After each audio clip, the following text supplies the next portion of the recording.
InfoWarsShop.com.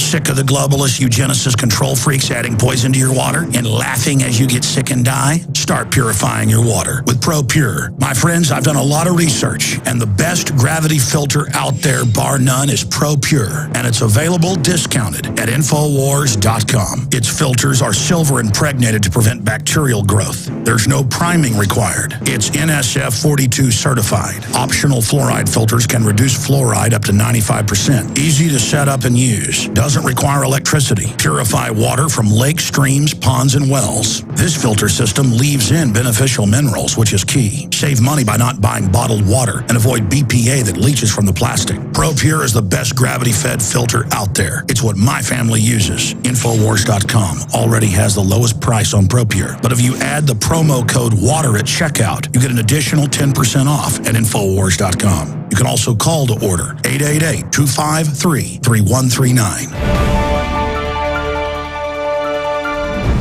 It's Paul Joseph Watson back with InfoWars Nightly News, and before I introduce our next guest, I'm just going to read this quote from Glenn Greenwald, the online writer, because it really encapsulates why this issue of mass surveillance really underpins everything else. And this is what he wrote. Quote, "This topic is central to all other activism because the surveillance state hovers over any attempts to meaningfully challenge state or corporate power. It doesn't just hover over it, it impedes it and deters it and chills it. That's its intent. It does that by design. And so understanding what the surveillance state is, how it operates, and most importantly, how to challenge it is an absolute prerequisite to any sort of meaningful activism to challenge state and corporate power." And on that note, I'm going to introduce Steve Jolly, who is a major anti-Big Brother crusader there in the UK, of course, Guardian contributor, Liberty Human Rights Award nominee, and spokesman for No CCTV. Steve Jolly, welcome to the show. Thanks for having me on, Paul. Now, just to begin, tell us briefly about how you fell out of love with Big Brother and decided to watch the Watchers. It wasn't something I'd given a great deal of thought to, other than being annoyed by the excessive level of camera surveillance in the UK. You know, you're sitting in restaurants or a bar and you've got cameras watching you. But I didn't really give it that much thought until something happened on my doorstep in my neighbourhood in Birmingham, UK, the second biggest city outside of London, a couple of years ago. Hundreds of cameras just started appearing from nowhere.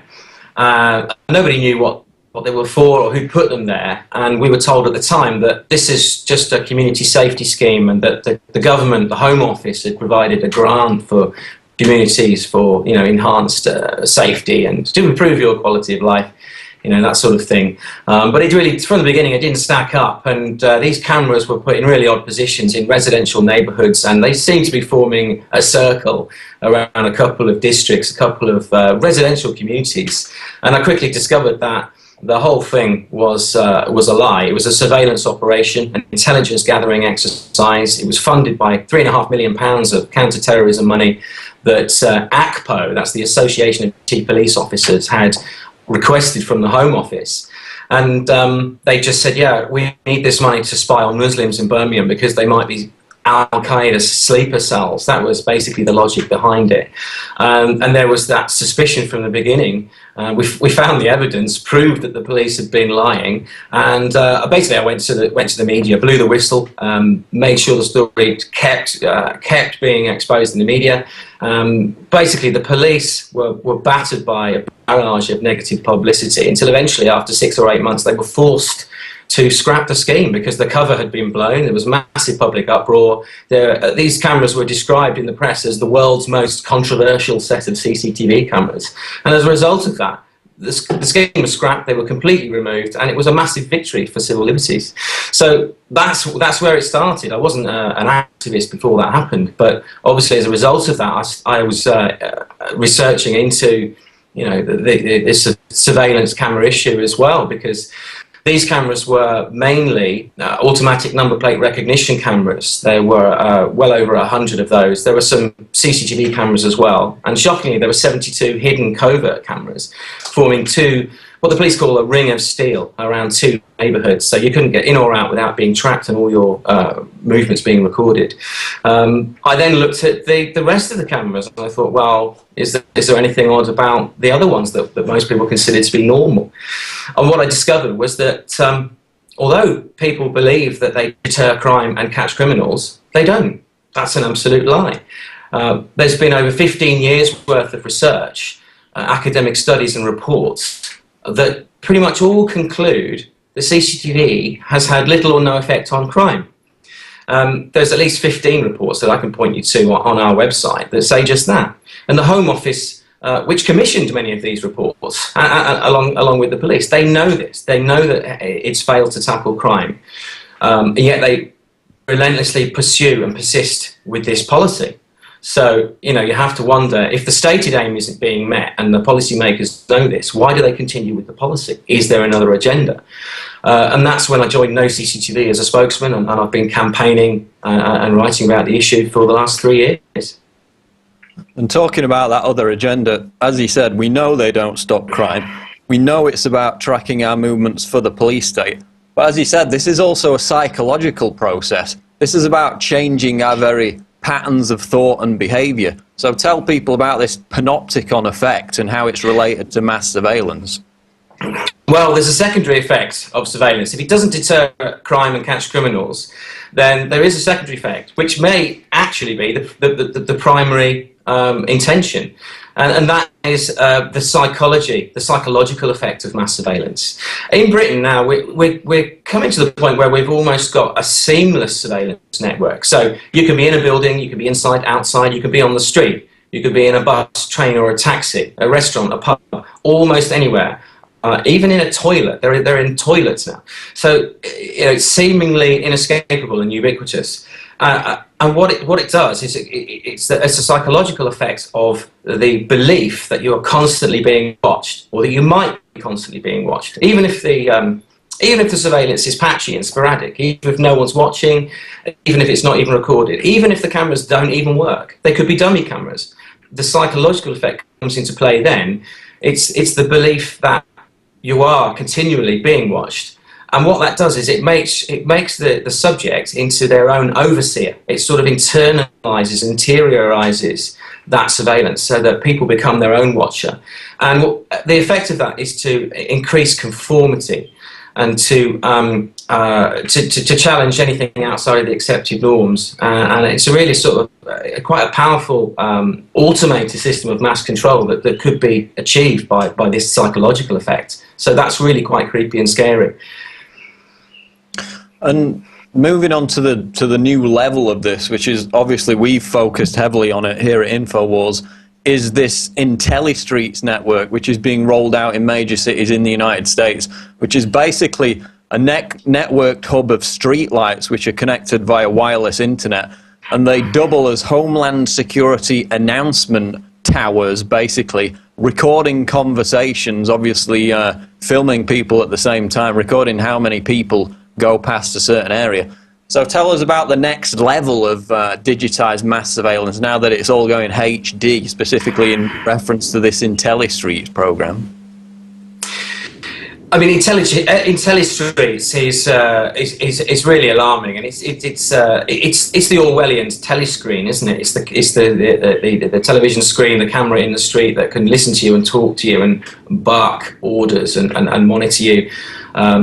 Apparently, these systems can count people in the proximity, track people from lamppost to lamppost, listening, talk to you. I mean, it's really quite excessive and extreme, and you have to wonder how much more extreme it could become. Apparently, London has been chosen as the first city to have its own operating system. This is based on the idea of the smart city, the smart grid, so that everything that's digitized could potentially connect and communicate and talk to everything else. And this is, this is moving into the realms of a vast, sprawling, digitized system where all forms of digital data can be connected and collated, sifted, analyzed, and compiled. And moving on to because the obvious fear that we normally come across, and it is happening, is you know, the show us your papers checkpoints, the TSA on the highways, which is all unfolding. But at the same time, we have this more insidious thing, which in the UK is called ANPR, in the US it's called ALPR, literal invisible checkpoints through license scanning cameras. Tell us about how that started to unfold in the past couple of years.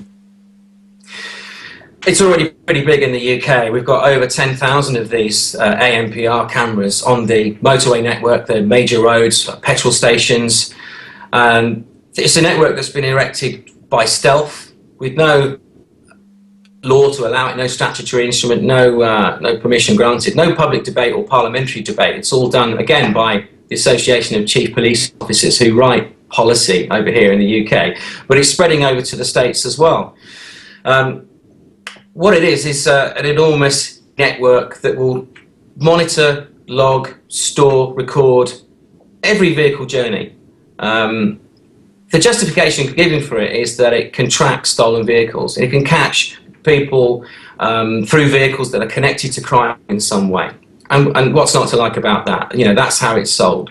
But what they don't tell you is that it's an enormous intelligence gathering tool, building reams of data, not just about where you've been, but it effectively investigates you in real time for a whole variety of offences. So it'll check you against tax, insurance, and crime databases, but it'll also build intelligence files on where you've been and draw connections between places and people. And the potential power of it and the potential for mission creep and abuse is sort of built into the system, and it's inevitable. But what they represent is, as you say, it's an automated checkpoint. It's a virtual checkpoint, an invisible checkpoint. You're not going to be stopped by an armed police officer and told to show your papers. It's done automatically without you noticing. So you just drive past. You don't know this is happening. And what's happening in the UK is that these cameras are being used to create virtual borders. So we have rings of steel around cities, even small towns or communities within a city. We've got virtual borders being created between counties, between over in the States. You know, I imagine that there'll be between counties, between states, around cities. These are virtual borders that check you simply for driving around.